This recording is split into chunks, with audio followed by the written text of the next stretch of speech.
So today, as I was scrolling past some articles, I came across this interesting and intriguing title which said, Why procrastination isn't laziness, it's rigid thinking that your brain can unlearn.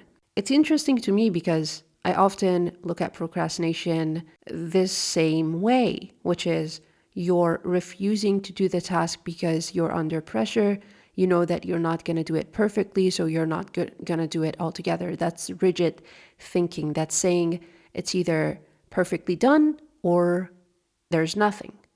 There's nothing in between. You can't compromise. You can't do anything that is a bit less than perfect. You just want to be either at the highest or at the lowest. You don't have any middle ground to land on. And that's why it's called rigidity, because you have this black and white perspective that cannot allow for anything less than perfect or more than zero. And the way you're going to unlearn this way of thinking is by breaking each and every task into smaller pieces and just focusing on that smaller piece. For example, when I look at this picture, it's filled with intricacies and details, so many different colors, so many different lines and shapes. And when I first looked at it, I was like, dude, I'm not going to be able to draw this. This is simply not humanly possible. And then I figured, if I were to limit myself to just the first step that I need to take to make this painting come to life, then I would probably take that first step, because that first step is pretty simple. Just draw the outline of the painting. That's it. Nothing else. You don't have to even look at what the painting is. Just draw the outline.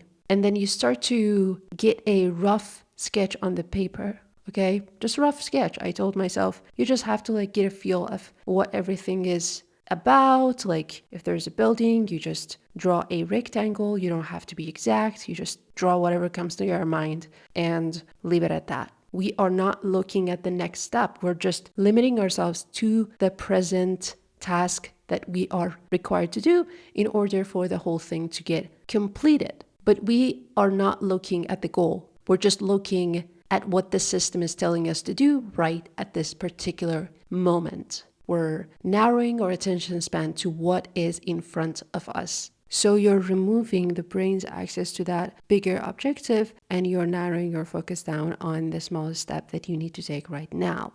And looking at it from this drawing perspective identifies the problem that happens when you're confronting something huge. I said this picture was extremely overwhelming in the beginning. I did not know that I was capable of it. But then I started telling myself, just put down the first line and then the next and the next and the next. And these steps are not just simply something I'm coming up with on the fly. It's a system that I perfected over time. So when you have a system, it's so much more unlikely that you're ever going to procrastinate, because you know that as long as you commit to that system, it really does give you the result that you're looking for, even though it doesn't look like it, even though when you're taking that first step, it feels like you're just doing something irrelevant or trivial. And the bigger goal is always about doing the trivial, boring, minuscule tasks. And then out of all of that emerges the bigger picture, okay? It's like when you're looking at every piece of the puzzle, they don't really make sense. They don't give you the bigger picture. But you have to put them together in order to make the bigger picture appear. So it's like the same thing, and it's based on your psychological bias and how we don't really see pieces as being a part of the whole, because the whole feels like completely different and stuff. So it's like it's relearning it. It's trying to remind yourself that you're not falling behind, because you're doing the task that you should be doing. You're taking the first step, and you can't just accomplish the goal by taking one step. You have to take these boring steps in order to get to that exciting, beautiful result that you're looking for. And there's also something else that's been helping me get rid of this procrastination tendency, which is to view each and every moment as a precious opportunity for me to get a little bit of the task done. So what I do is to remind myself that this particular, 15-minute can be allocated to something that matters to me and is going to give me a early start on the task that needs to get done for the big goal that I have. I say to myself, even if it's like one tiny sentence that you need to write for the book, even if you are studying for whatever exam, you can allocate that 15 minutes to just like read 2 paragraphs. If that's how much you're capable of doing, then you're gonna do it that much, okay? You're not gonna view it as something trivial just because it's small. And the reason we start to view these pockets of time as just like useless is because we're waiting for 9 o'clock to start the work. We're waiting for these like perfect timings to be the structure of our work. And that's simply not how we function. It's like we're treating ourselves like robots. We're saying,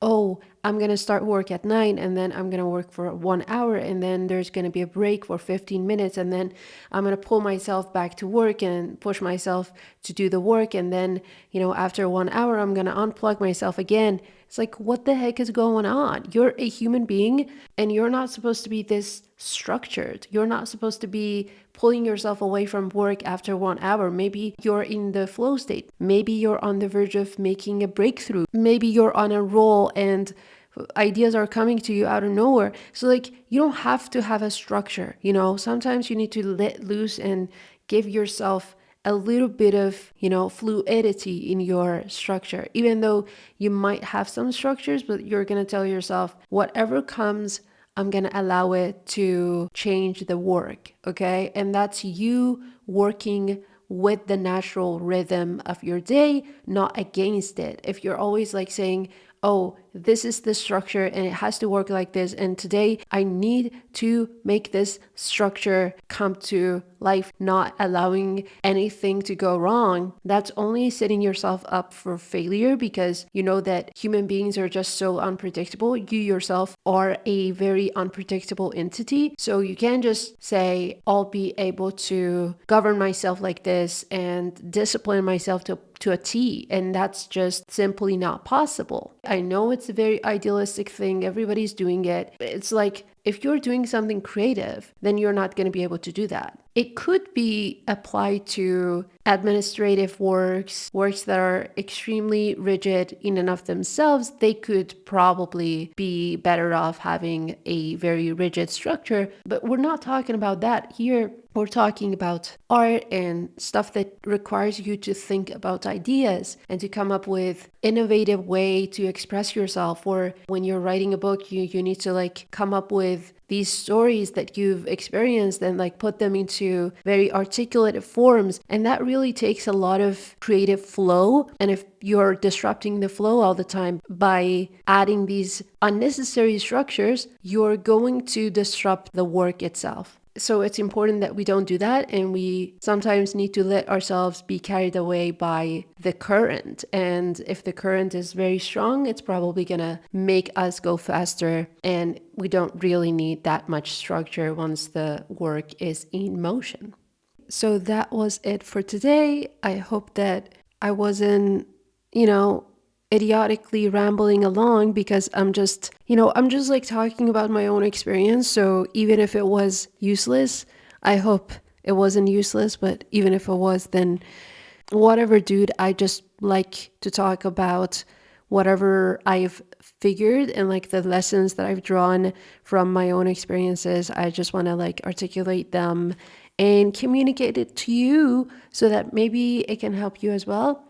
And if it doesn't help you, so be it. I don't know. I'm just like, take all of this with a grain of salt. I don't know what I'm talking about, dude.